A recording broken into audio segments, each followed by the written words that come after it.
Shabbat.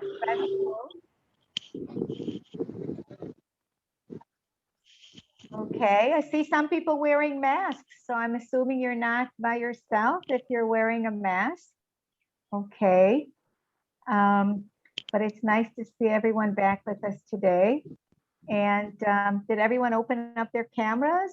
Do I see that there are 21 people with us today? Is that right, Margareta?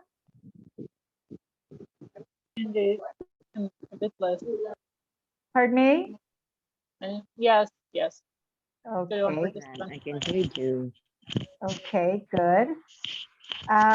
So today we want to continue with our presentations, and today's subject is building and developing relationships. I want to share the screen. 1 minute. Let's see if we can do that right. Some reason today something is not right with me. Okay, are we sharing the screen, Margareta? Not yet. Okay, good. So everyone sees me, and as I said, our subject today is building and developing the relationship with our patient or client. Okay, so this is something very important.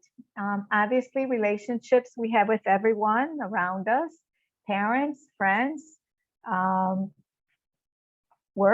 associated relationships. And today we're going to talk about the kind of relationship we want to encourage and develop with our client as a caregiver, as a live-in caregiver, which may be a little different than other relationships.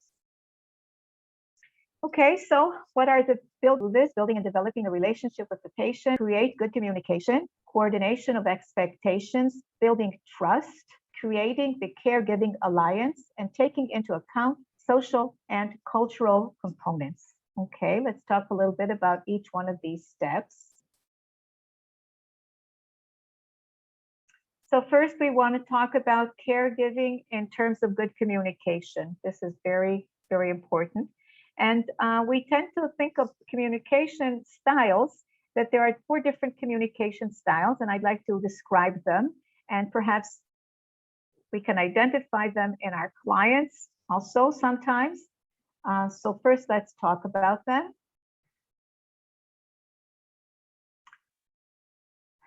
Every person has a unique communication style, a way in which they interact and exchange information with others. There are 4 basic communication styles: passive, aggressive, passive-aggressive, and assertive.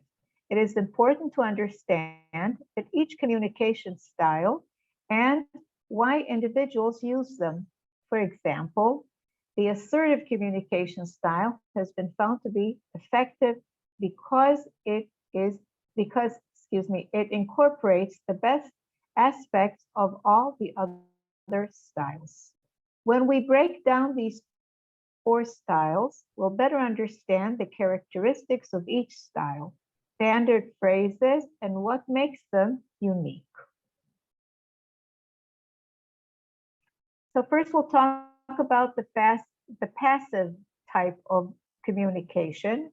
Passive communicators often display a lack of eye contact, poor body posture, and an inability to say no. Passive communicators also act in a way that states, "People never consider my feelings." And passive communicators are also easy to get along with, as they follow orders and go with the flow. So going with the flow is usually, very nice, being cooperative and so on, but it's also very frustrating from what we understand here, because you don't really say what you feel and what you want. And so it's hard to know how to please you. And usually people become very frustrated if, they don't communicate their needs and so on. Sometimes our clients or their family members, may behave in this way, or perhaps us as caregivers. But it's very important to be aware that if we are passive communicators, that causes a problem because the other person in front of us does not understand what we have in our heart and in our mind, and may misunderstand our lack of response, perhaps, as agreeing to a situation that may not be, what we want at all. So passive has its disadvantages. Aggressive, well, we all can think of disadvantages of dealing with aggressive behavior. The aggressive communication style is emphasized by speaking in a loud and demanding voice, maintaining intense eye contact, and dominating or controlling others by blaming, intimidating, criticizing, threatening, or attacking them, among other traits. So being aggressive is obviously not very pleasant to the person next to you or that you're trying to communicate. And also, not for anyone. Aggression is not very pleasant. And it also does not necessarily allow true communication, because one person is, doing the talking and the other person is kind of not even able to listen very often if you're in that kind of a communication interaction. Very difficult to listen to people that are very aggressive. Passive aggressive. Passive aggressive communication style, usually users appear, he may feel powerless or stuck, building up a resentment that leads to seething or acting out in subtle and indirect or secret ways. Most passive aggressive communicators will mutter to themselves rather than confront a person or an issue. They have difficulty acknowledging their anger, use facial expressions that don't correlate with how they feel, even deny there is a problem. This is also a very difficult way to communicate. Yes, obviously, because you're not being true and you're communicating the wrong message. Yes, if you agree, then you communicate that directly. That's one thing. But if you don't agree and you don't communicate that, then usually it comes out in other ways, as this explanation tells us. So what is the best type of communication? Being assertive. Being assertive means communicators can express their own needs, desires, ideas, and feelings while also considering the needs of others. One of the key assertive communication is using I for a meeting, or I don't like having to explain this over and over. It indicates ownerships of feeling and behaviors without blaming the other person. I want to explain that a little more. Some kind of disagreement or a problem or an issue that needs to be resolved with people, and not necessarily only with our employer, but obviously it's whoever we're trying to communicate with. If we don't express ourselves in an assertive way, then we are probably not allowing the situation to be resolved easily. So when you blame someone else for the situation, you did this, you did this, you did this, it makes the other person feel defensive. But when you say, when you do this, I feel so and what it made you feel, and perhaps not want to do that again, and so on. I hope I'm making this very clear. To be assertive means to say what you mean and mean what you say in a calm, direct way, and not to blame, the other person, but to express what you feel because of an action or a statement or anything that is, that is out there. Okay, so these 4 types of interaction have all kinds of involvements. So the passive communicator emotionally is dishonest and indirect and is unable to, and is self-denying and blaming and apologetic. And the passive aggressive communicator is emotionally dishonest and indirect and self-denying at first and self-enhancing at the expense of others later. And the aggressive communicator is inappropriately honest and direct, expressive, attacking, blaming, controlling, self-enhancing at the expense of others. And the assertive, the green one, that's the one we want to be, is appropriately honest, confident, empathetic to the emotions of all involved. So we want to be empathetic, we want to be direct, we want to be honest, and we want to be clear about what we think and what we feel. Tools for effective communication. To understand how others communicate can be a key to getting your message across to them. In order to develop effective communication style, here are a few tips to keep in mind. So first, take ownership, as we said before. Use the I statements, I think, I feel, I understand, and so on. Maintain eye contact if you feel comfortable with this. I want to talk a little bit about eye contact. I think that, this can be a cultural issue. In some cultures, it's not appropriate, or sometimes it's even a sign of aggression when you look a person in the eye when you're speaking to them.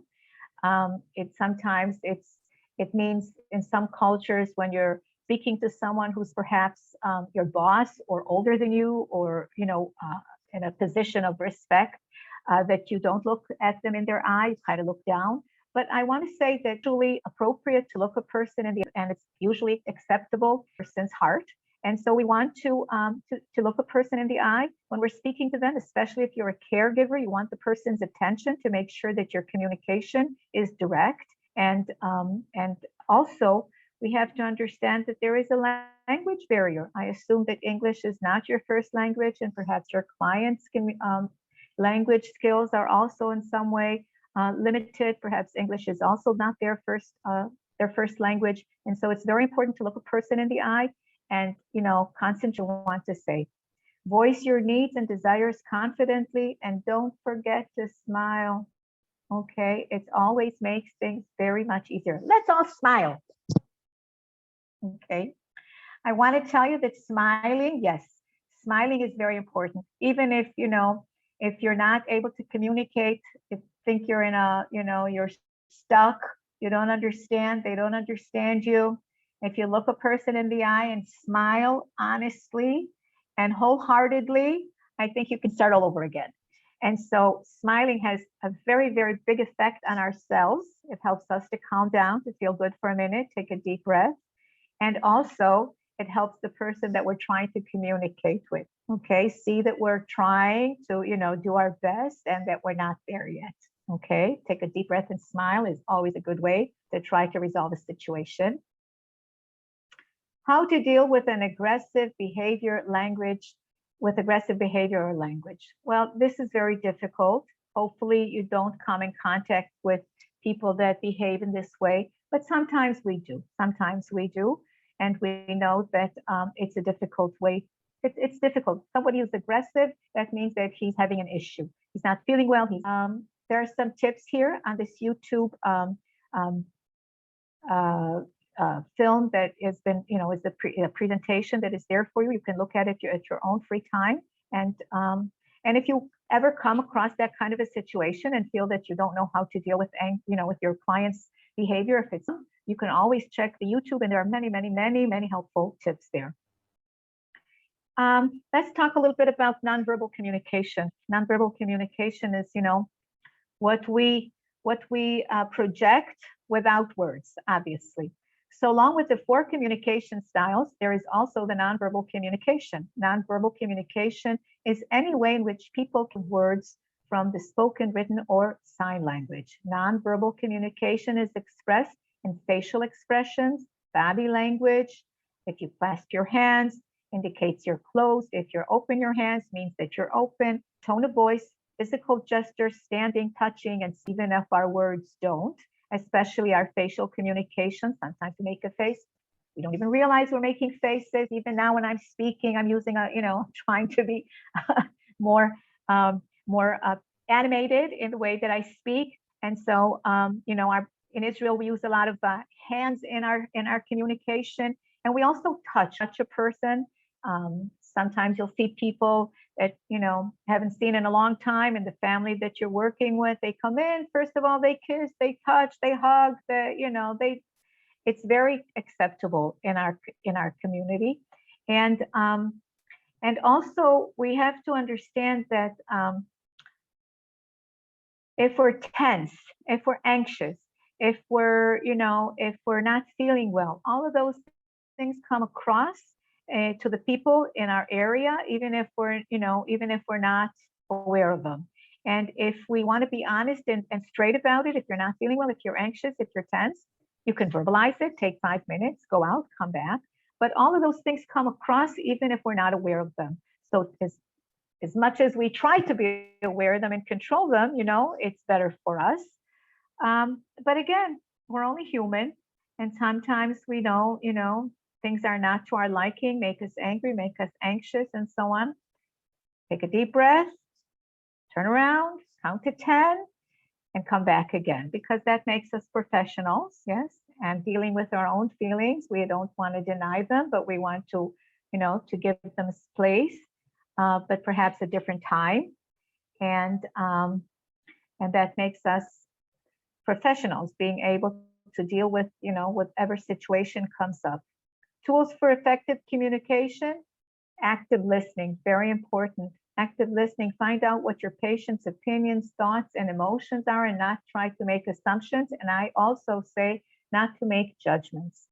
When a person has, whatever it is that's in his head, it's in his heart, comes out of his mouth, whatever, you agree, you don't agree, we try not to make judgments. We try to contain whatever it is that's going on in their life, and try to see if we need to deal with it or not.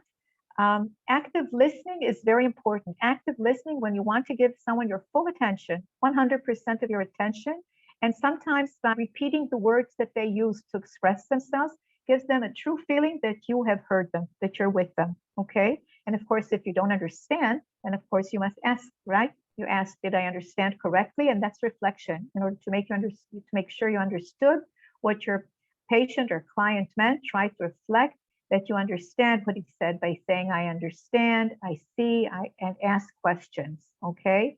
And what did you mean, and so on. All of those things are very important in communicating. We don't want to assume that we understand unless we're absolutely sure that we do. And we want to empathize. Empathy is very important. Try to empathize to your patient, even if you don't agree with him, okay? To try to understand where he's coming from, what he's going through. And the I message. When you talk about your opinion and thoughts, use what I mean, what I think, okay? Not an absolute truth out there, but it's your opinion. If it's appropriate to voice it, not always appropriate to voice your opinion. Tools for effective communication. Very important, patience. To be patient with yourself as well as to be patient with the situation, especially in the beginning, okay? And with the family, of course. You have to try to understand that communication difficulty is probably not just your issue. It could be an issue of, the family members within themselves. Just because they speak the same language doesn't mean that they have necessarily good communication skills. Some people have issues with that. And so you have to be, very attuned, to listen a lot, to try to understand, what the situation means. The situation is new to your clients, to have a person living in their home, and you have to make an effort to get to know each other. Very important. Ask about their life, about their achievements, about their, about their job, about whatever it is that they've done, about their family, their history, to them. Try to respect a conversation about it, but try to be tolerant. I have to tell you that, the fact that you're of a different religion that the patient and your client will be is going to involve being tolerant, okay? Understanding, different background, same values. We all think about the same values, what's important to us, to respect, to honor, to be treated the way we want to be treated. But sometimes people have, maybe prejudices about strangers, about people that look different, that have different, habits, different attitudes, perhaps. Nonverbal communication. While talking to a patient, maintain eye contact, try to speak at eye level and not above him. Relax your speech, calm your tone of speech. I want to talk about eye level. I want to talk about eye level in two aspects. One is it's very important not to stand on top of a person and talk to them. Most of your clients, if they are disabled, and that is why I assume that they have hired your help, hired you to help them, they're sitting or laying down. And it's very frustrating and also difficult if you always have to look up to someone that is, trying to take care of you or trying to understand you. So when speaking to your client, try to be at his eye level. Yes, the same eye level. If he's sitting, take a chair, sit next to him and talk to him, especially when you're feeding him or doing something else, that doesn't have to have you standing. But when you're speaking to them or doing anything else, be at eye level, very important. And the eye level, of course, is not to talk about them, not to make them feel small or unimportant, or what they have to say is not relevant or not necessary. Yes. Very important to allow people to be as independent and voice their opinion. And it's their home, it's their territory. They are the balabait, we say in Hebrew. They are the balabait. You'll probably hear that word again, balabait. Employer. Employer, yes, but it also means more than just an employer. I think it means being the owner of the situation, the owner of the home, and not just the home, of the situation. Okay. Well, I talked about a lot of different important things. I'd like to try to engage all of you in a little bit of a discussion. And I would hope that you would like to share with us, what is your communication style? What is your opinion? Think about patients and their communication style. What is difficult to handle? What concerns you have about your patients and the way they will communicate or not communicate with you. Remember, always time to improve our skills. And it's not just learning about Hebrew, obviously. Hebrew, hopefully you will learn more and more words and how to communicate directly. Perhaps there are other spoken languages in the family that you're going to be working with. As I said before, Israel is a country of, many immigrants from different parts of the world. Perhaps you'll learn Hebrew along with another language, Russian, Arabic, Moroccan. To share phone, or you're not speaking to us? You want to open the microphone? Not yet ready. Pardon me? Not yet ready, Mom. Not ready. Okay, that's fine. So you know what, everyone, let's take a 5-minute break. And you can write on chat if you have things that are on your mind about the things that I spoke about today, or things that have come across your mind during the last Shabbat that you were on your own. Any concerns at all, things that, you want to take the opportunity for us to talk about, feel free to do so. Okay. Jennifer and everyone else, you're all invited to do that. And I really would hope that you would, be frank enough and brave enough to share.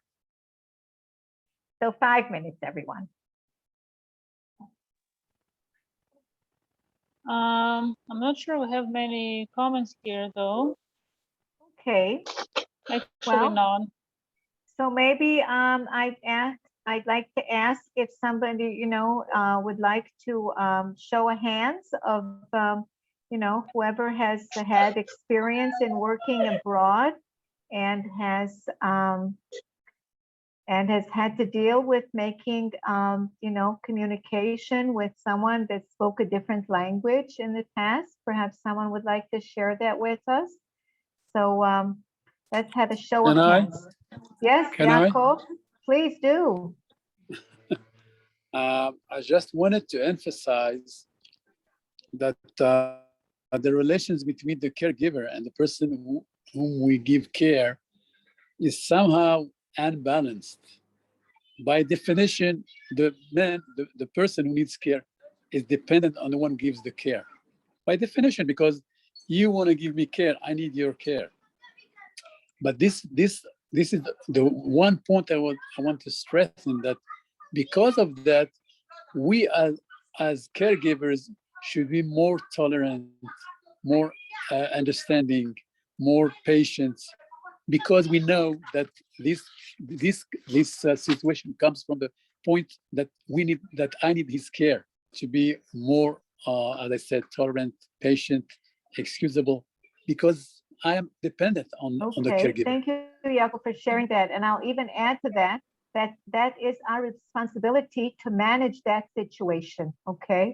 So if our client is having difficulty communicating with us, then it is our responsibility interaction to initiate, okay, Thank you, Yaakov. I think that's important. And of course, our relationship is not even in any sense. You're younger, they're older, you're healthy, they're not well, they're paying you, you're the employee. Yes. And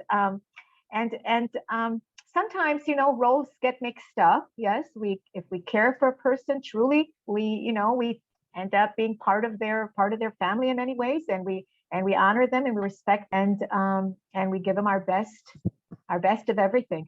But as I said in the beginning, those are the elements of our toolbox, of our professional toolbox, and taking responsibility for managing the kind of relationship that is good is basically on our responsibility as caregivers.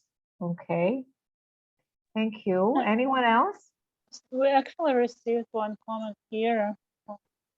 One just second, I will read because it was sent directly to me. We first time Filipinos here trying to learn how to speak in Hebrew, but if the employer, client, and the caregiver don't really understand each other, is it okay to use some translator apps? Why not? Margareta, you have more experience with translating apps. Well, I can just maybe mention that you should be careful with relying on this translation, not because it can help you, it can, but it also may be good to try to visualize things that you are speaking about. Yeah, to ask your employer or person that you're taking care of to show you things and call them by names and try to repeat, and then this way to also make sure that you definitely understand what you're talking about. And maybe if they're okay to maybe put some stickers around the places for you to remember the names of the things. Again, everything that can help you, apps, sentences, lessons, try everything. I would just mention that you should be mindful, because again, some quick translators, for example, Google Translate, not necessarily provide good translator from Hebrew to English, or from English, or even worse, from English to Hebrew. So yeah, you should be careful, and therefore, as I said, yeah, try to also speak slowly, and also the person who is taking care of us to speak slowly, to show you things, to make sure you understand each other, also with visualizing things. Yeah. Okay.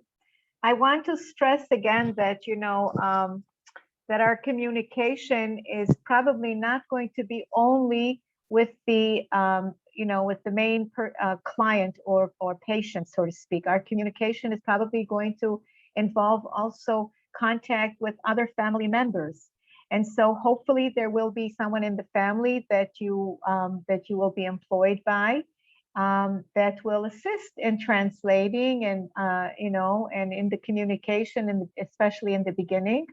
Perhaps someone in the family would speak a better English or would be a better communicator, and you should also take the initiative to see if there's someone in the family that could be used as an occasional translator for situations or for whatever issues arise. When you are on a learning curve and you express that very patiently, that you're learning and you want to learn and you want to know how to make things the way that is necessary, for the person to feel good about it. I think that when that comes across as a sincere, then yeah, it will take time, and be patient until you learn. But I think it's not just language. I think that there's the whole learning situation about how to take care of a person in this kind of a situation is much more difficult without the language. Okay, how a person likes to be touched, what his pace is, what his preferences are. Sometimes people don't communicate that, and they expect you to know, and then they get upset if you don't do things the way they like them. But if you communicate that you're learning and they have to help you learn, then I think that empowers them as well. Okay, comment or ask anything about communication or other subjects that you've thought about. Anyone? Any brave person want to share an experience? Well, actually, do have some comment here. For me, we should adopt the language. We should little by little learn the language. Just one second, sorry, because most elderly prefer to speak Hebrew. And as caregiver, we should always use therapeutic communication, enable to ease and also to divert their feeling. Okay. Thank you for sharing that. Yes. You know, very often elderly people um, in their old age, they kind of sometimes go back to speaking their native tongue. Sometimes, very often, you know, they all of a sudden they become overwhelmed. They would prefer that happen sometimes. Um, but you know, very calming. And if you touch a person in a gentle way, or perhaps you know, offer to relate to them with their with the touch, I think that that can be very helpful. Um, Karen, how about you? Would you like to share something with us or ask something? You have a mask on, so I can't really see your face, so I don't know. But you seem to be very attentive to our conversation here. No? Anyone? Okay. On the screen here, there's another YouTube attachment that you may want to look at. It has tips for communicating with the elderly. And I recommend that on your free time, you look into it. There are also many tips in the internet on dealing with all kinds of situations. As I saw, you know, on the presentation, there was about dealing with anger communication or with elderly in general, but also you probably know about different issues dealing with dementia or anything else. Many videos on YouTube that can be helpful to you with these kinds of situations. Okay, next thing we want to talk about is coordinating expectations, also very important. When starting a new job and starting a new relationship, each side has expectations, hopes, and concerns. Try and expectations. Try to be honest, open, and important. And of course, there are many expectations that you can see to put your things and where to put your food and when, you know, when and how you food and kitchen, because, you know, this may be a very sensitive in his you eat store often cooling, those things cost money and so on. But all of those things, and of course, they should say what their needs are. Taking a bath, they would expect the best way to there may be changes in the patients or your ex about it. If you maintain good communication, you can always talk against expectations, your expectations, and to re-coordinate expectations. Hopefully a very long time, as long as they need you and so on. And so obviously life doesn't stay the same every day and things may change. And in terms of things that may be necessary in order to that in Israel we have a very apparatuses and all of the instruments, you know, that are usually available for people that become handicapped in some way to assist in mobility and bathing, and all those things are readily available in Israel, and usually if not at any cost or at very little cost. And you should consult the family or friends or someone around you if you think that you need any appliances that may help you in taking care of them. Small or big. There are many things on the internet that you can look at that may assist you in understanding what may be necessary, but it's all available, and they probably won't say the glasses will help a person feel better if the family doesn't know it by themselves. I think it's also important to be aware of the fact that there are expectations that may not be voiced, okay? Perhaps they're very lonely, perhaps they have other issues, perhaps they're mourning, and they would expect you to, you know, whatever issues they're dealing with, and those are probably not, you know, they're not, that's not going to happen. You're there to help, and if something else happens, that's wonderful too. I highly recommend taking an interest in the person, the way he spends his time, okay? If they like to play games, perhaps you can engage in that. If they like to, or if they need to exercise, of course, you would want to assist them in that, and try to see if they have any kind of social circles that grown a situation. Many people have become very introverted and very isolated and staying away from friends. Family try to take the initiative, but perhaps friends may not. And so if you are like we are now, communicating on all kinds of internet or telephone apps, to use these apps on very savvy about using internet and communication through all of these devices. So you would be a very important instrument in allowing them to, to communicate and to spend more meaningful time with people, and also through their maybe hobbies, listen to these, travel, whatever is on the internet. We all know that it's there. So how is it that we build trust? Trust, the basis of any relationship, and especially the relationship with our patient. Ability, sincerity, commitment. So what is true to another based on the component, competent, honest, and openness, okay? It's a shared belief that you can trust someone to achieve a common goal. Yeah, they have to believe that you have their best interest at heart. And sometimes they may, have something that they need to do that's difficult for them, but they have to believe that if you ask them to do something, it's in their best interest, and so on. That is what trust is all about. Common belief that you all have their best interest at heart. At the base of trust, there are many elements: respect for others, sincerity. Sincerity is very important. Once they get to know you, they have to understand that you're very sincere about what you say, what you do, and what you feel.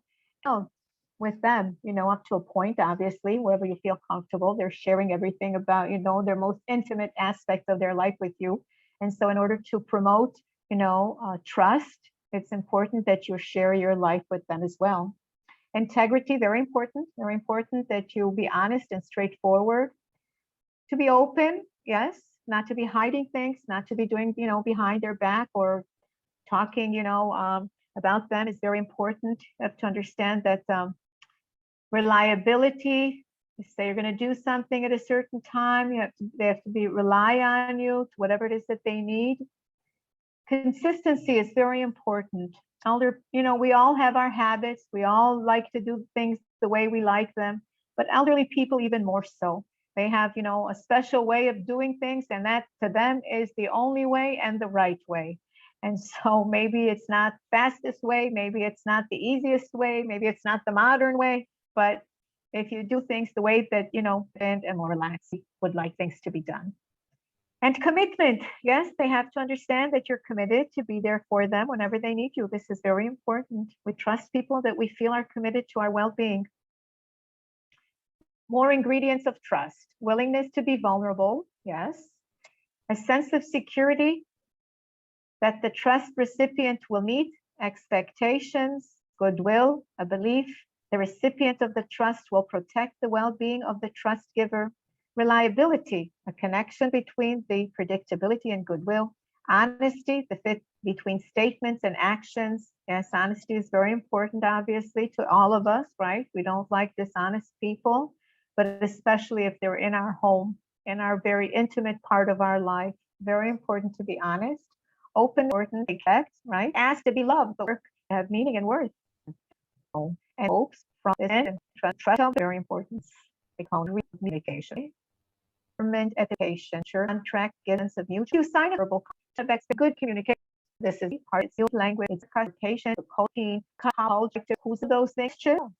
It's integrated. And K, I think it's into upcoming. This family's that. Again, you want to do it? Anyone? Margareta, has anyone written anything? It was more related to the previous comment, and then we'll just read. I think it is important to be more attentive in communication between client and caregiver to prevent misunderstanding. Listen closely and reply well, talk slowly. Okay, I agree completely, yes. You have to be very attentive. Yes, I think just we received it as an answer to a previous question. Okay. A series of questions. Is anyone interested in sharing an experience about coming into a foreign country and taking care of an elder person in a different language, how it was in the beginning?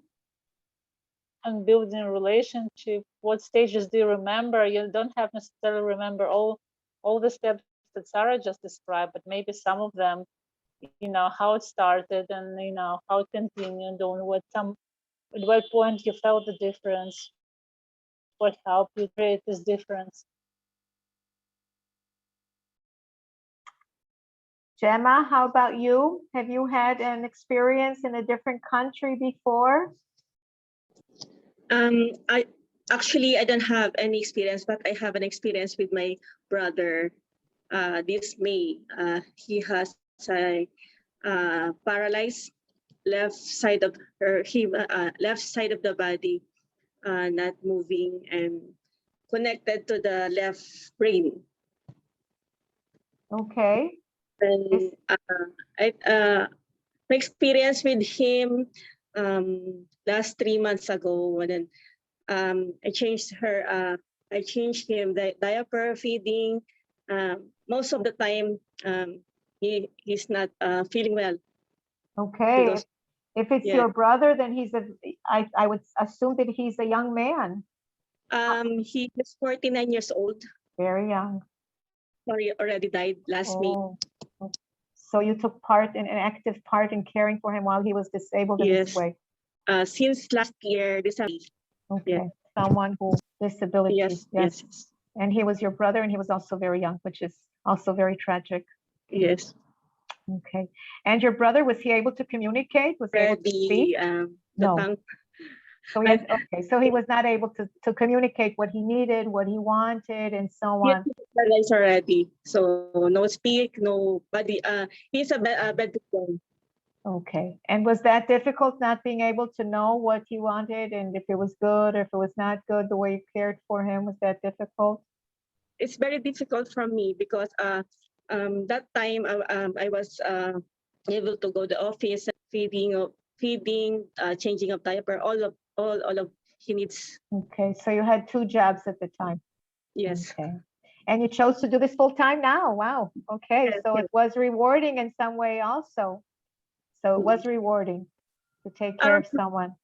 Yes. My employer is 57 years old, more on therapies. I didn't understand. Say that again.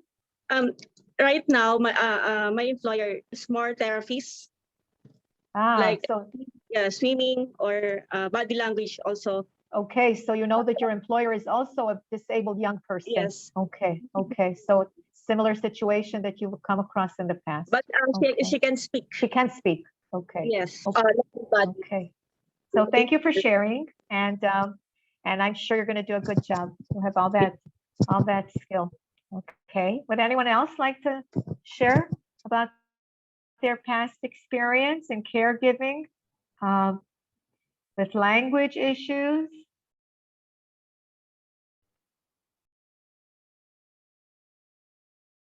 Anyone? We have a written comment, Okay. a bit general, but still, I think all the steps to discuss is good enough, and we just need to apply it wholeheartedly. Okay. Yes. Okay. Yes. I think that's very true. When you do something wholeheartedly, it's the only way to do things. Another I comment agree. that my just 1 second. My employer told me that her mother is now deaf, can't talk, can't hear, so maybe, sorry. So maybe the physical gesture, facial expression, and body language that Sarah discussed will take a big part of my first caregiving journey with her. Okay. Sounds that way. Yes. So perhaps language is not, Hebrew or any language is not going to be, like you said, the main means of communication, but everything else will. Okay, that happens very often. That our nonverbal communication becomes the main source of our communication. Absolutely. The tone of our voice, especially. I always like to use the example of how, animals that we keep in our house, a dog, a cat, or whatever, do they really learn Hebrew? I don't think so. They learn the tone of our voice, of what we say. It's all about being sensitive.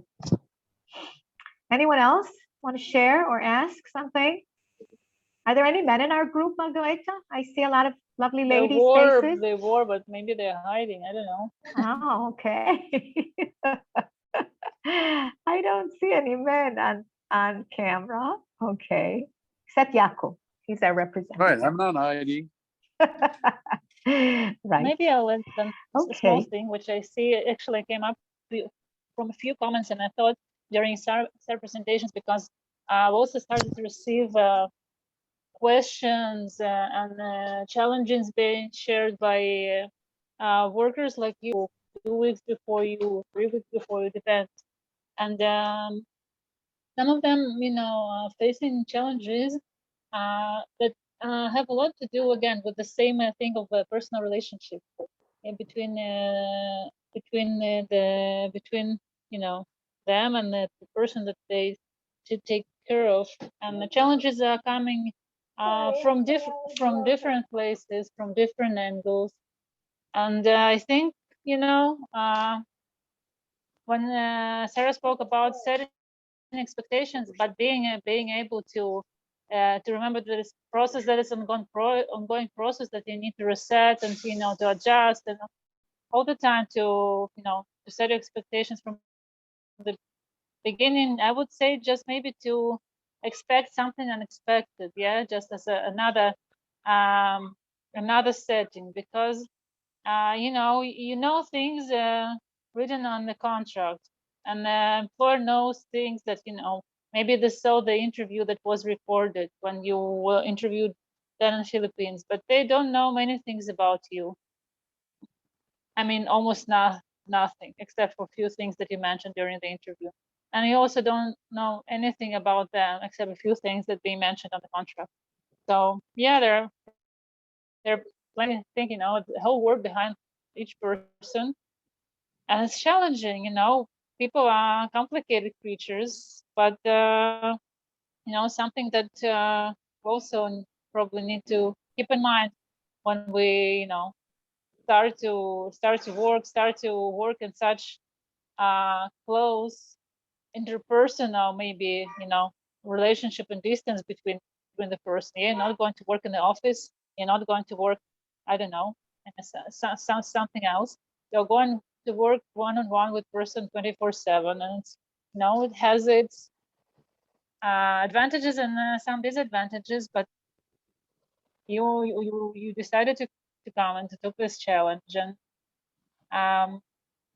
it's very brave. Sarah said it more than once, and I still just want to to one hand emphasize that, on the other hand just to remember that it's not like like written in the book, or all the stages that go A, B, C, D, E, and if something went wrong, I tried, I did my best, or in the same way for this for the others, but just try to to let things go and be a little bit open to, again, expect unexpected. That's how I would define the shortest way. I agree completely, Margareta. To be flexible is very important. You people are charmers, and this is the time to put on the charm. We want to, in the beginning, impress people favorably, and it's a contract that binds you. But I think that one of the things that are sometimes not expected, especially from clients, perhaps I've mentioned it, but I'll say it again. Sometimes they don't know how they're going to respond until the situation arises, like most of us. And this is a crisis on top of everything else for the person that you're coming to live with them. And so they may think, oh, it's going to be wonderful. And then all of a sudden, maybe it isn't. And so you have to be very patient, and you have to be very creative. I have to say that, again, it's your responsibility to manage the situation, because they're totally incapable. They've lost so many abilities, perhaps even that. And it takes a lot of strength and energy to manage a situation in your favor. And yeah, I think it's, like Margareta said, you have to be very flexible and expect the unexpected. And I think it's going to be a really nice adventure living in Israel and being part of the family that you're going to be with. And it's going to be a very big learning curve, especially coming in during the holidays. It's going to be very interesting for you. A real sociological. Anyone like to say something again? Yaakov, do you have anything you want to say? You're still with us? Okay, so maybe that's enough for today. But I have nothing else to say. You're here. Okay, good. So we'll meet again tomorrow. Yeah, And- we just said that we will share in the morning another records with you, and we'll meet afternoon, Yes, and 3 p.m. if I remember correctly. tomorrow is at 3? Okay. Very good. So, Okay. anything to ask or just the outside comments? Probably just outside comments. Okay. So Okay. thank you, Very good. everybody. Bye. Thank Have you a very nice much. Have a good evening. evening. Talk again tomorrow. Thank you. Bye.